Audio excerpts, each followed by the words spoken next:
عليكم ورحمة الله وبركاته.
Alhamdulillah, nahmaduhu wa nasta'inuhu wa nastaghfiruh wa na'udzu billahi min shururi anfusina wa min sayyiati a'malina.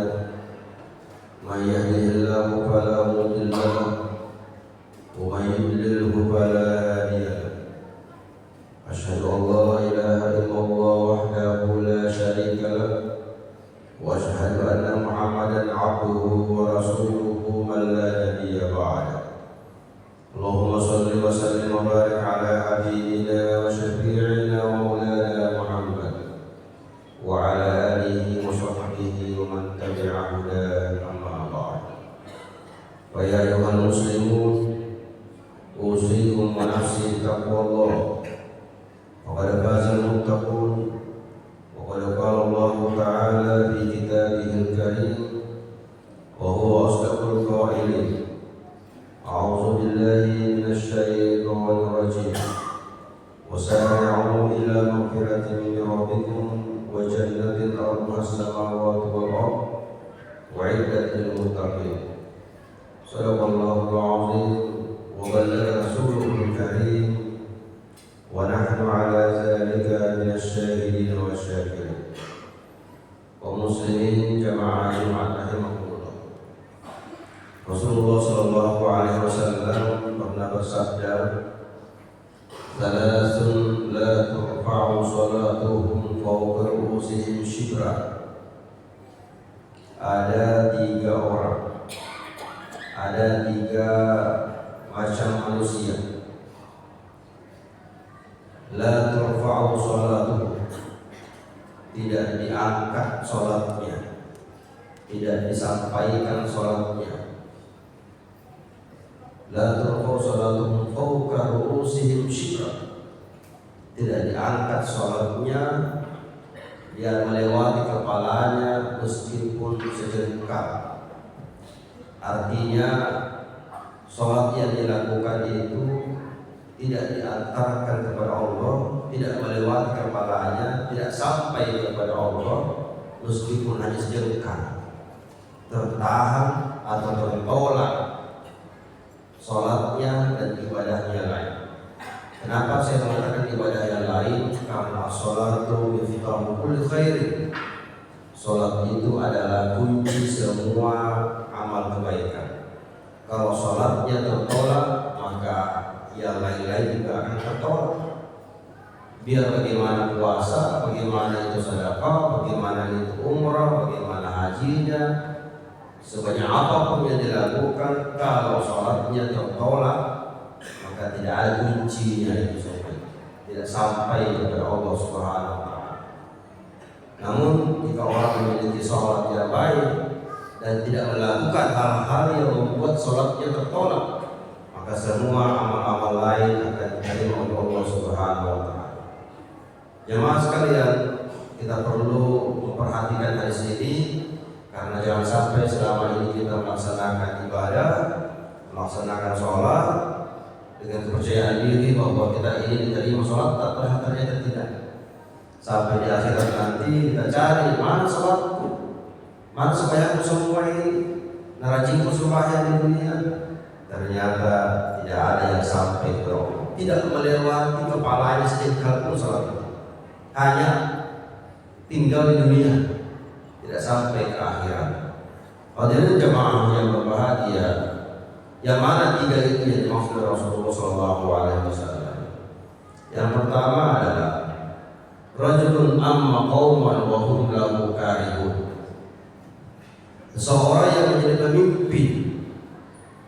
pemimpin di satu kaum atau masyarakat, dimanapun dia memimpin, apakah di level negara, presiden, sampai kepada bawah-bawahnya, menteri, gubernur, wali kota, bupati, sampai camat, kepala desa, dan seterusnya. Di perusahaan ada direktur, manajer, di kampus ada namanya rektor, dekan, di sekolah ada namanya kepala madrasah, kepala sekolah, di rumah ada namanya suami dan bapak. Itu adalah pemimpin.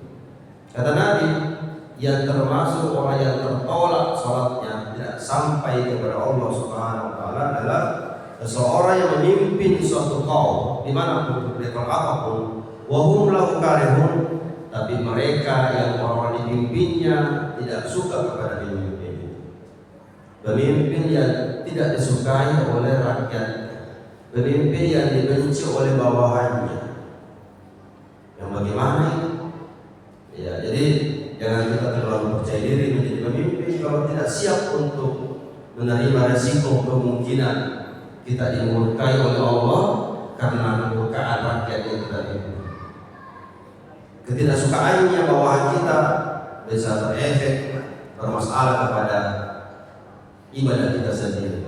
Ini Nabi yang bilang, seorang pejabat, seorang pemimpin yang memaksakan diri untuk menjadi pemimpin padahal tidak pantas menjadi pemimpin, termasuk juga ada orang-orang yang tidak direlakan oleh orang-orang untuk menjadi pemimpin, atau mendapatkan jabatan kepemimpinan, menjadi pemimpin, menjadi kepala, menjadi apapun dengan cara-cara yang tidak jujur atau cara-cara yang bengkok. Ini adalah para pemimpin yang dibenci oleh rakyat. Wahum lahu karihun. Termasuk suami juga, kalau di rumahnya dia menjadi pemimpin yang tidak disukai oleh isi rumah. Istrinya ketakutan, anaknya tidak diurusi, anaknya benci kepada bapaknya, istrinya tersiksa oleh suaminya, dianiaya, dizalimi, ditolasi. Ini juga suami-suami yang tertolak salatnya oleh Allah Subhanahu wa taala. Hadirin yang pertama. Yang kedua, karena ini Jumat dan kasih. Yang tadi itu adalah pemimpin laki-laki. Sekarang yang kena perempuan. Yang kedua, imra'atun, seorang perempuan atau istri, batat wa zawjuha 'alaiha sakhitun. Perempuan, istri yang tidurnya membuat indrolah, ya enak tidurnya, menghormat tidur, tetapi wa zawjuha 'alaiha sakhit, tapi suaminya di sampingnya marah-marah, jengkel sama istrinya. Yang tadi itu suami kena, yang kedua perempuan. Ibu-ibu di belakang, pernahkah ibu-ibu membuat suami jengkel tengah malam? Apa kira-kira masalahnya? Saya kira kita paham semua ya, sudah bersuami, sudah beristri, paham apa yang sering membuat suami-suami marah-marah tengah malam. Nah, ada di kopinya, ada di makanannya, ada di semuanya. Tapi ada hal yang membuat suami dikecewakan sampai marah, sampai subuh. Maka apapun perbuatannya, ibadahnya malam itu, istrinya tidak diterima sholatnya kecuali sampai suaminya rela dan memaafkan istrinya. Ada istri yang mungkin bagus pelayanannya, tapi akhlaknya yang buruk membuat suaminya jengkel. Sering meninggalkan rumah, sering tidak urusi rumah tangganya, sering pergi-pergi tidak bilang-bilang, atau mengumbar auratnya di mana-mana melalui sosmed, TikTok dan sebagainya. Nah ini kalau suami tidak bilang-bilang tapi marah dalam hati, maka selama suaminya itu marah-marah, selama suami jengkel kepada perbuatan istrinya, maka selama itu juga si istri ini sholatnya, ibadahnya tidak ada yang sampai kepada Allah Subhanahu wa taala. Yang terakhir, dari 3 orang yang kata Nabi tidak disampaikan sholat kepada Allah, tidak ada pahalanya dan tidak diterima oleh Allah. Akhawani mutasariman, 2 orang bersaudara. Apakah bersaudara sekandung, bersaudara sekampung, bersaudara seagama, bersaudara sesuku? Mutasarimani, selalu berselisih, selalu bertengkar, selalu berkombe, tidak berbohong, berselisih paham hanya karena perbedaan pilihan cakup atau perbedaan pilihan wali kota saja. Ada itu Pak, sampai dari pilpres yang sebelumnya Jokowi itu sampai sekarang ada bohong gara-gara bertengkar di warkop. Persoalan apa? Persoalan perbedaan 002. Sampai sekarang tidak berbohong. Persoalan apa? Persoalan pilihan pilkada, persoalan pilihan pilpres. Ini namanya mutasawwimani. 2 orang bertetangga, satu kompleks, 2 orang bersaudara, 2 orang yang berteman, tapi akhirnya berselisih, tidak berbohong, hanya persoalan sepele. Selama dua-duanya ini tidak kebaikan, selama itu pula salatnya tidak sampai kepada Allah. Jadi jamaah sekalian, janganlah kita jadikan ya pilkada, pilgub, pilwakot ini sebagai ajang untuk kita saling benci, saling sentimen, saling tidak berbohong karena persoalan dari perbedaan pilihan kita.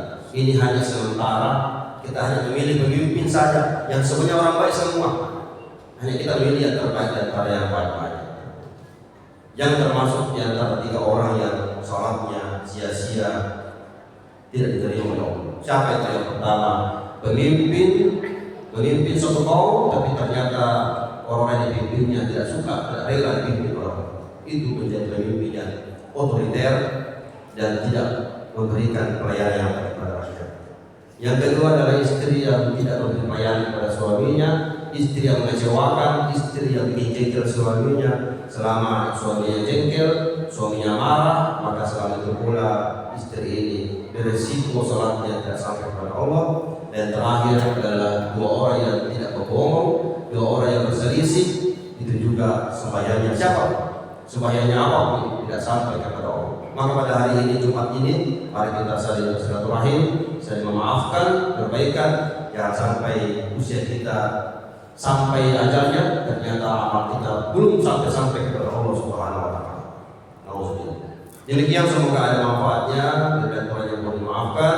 Barakallahu li wa lakum fil Qur'anil Karim wa nafa'ani wa iyyakum bil ayati wa dzikril hakim wa taqabbala minni wa antum tilawatahu bil husnil alim. Wa qulu qawli hadza wa astaghfirullah li wa lakum wa tubu ila Allah innallaha ghafurur rahim.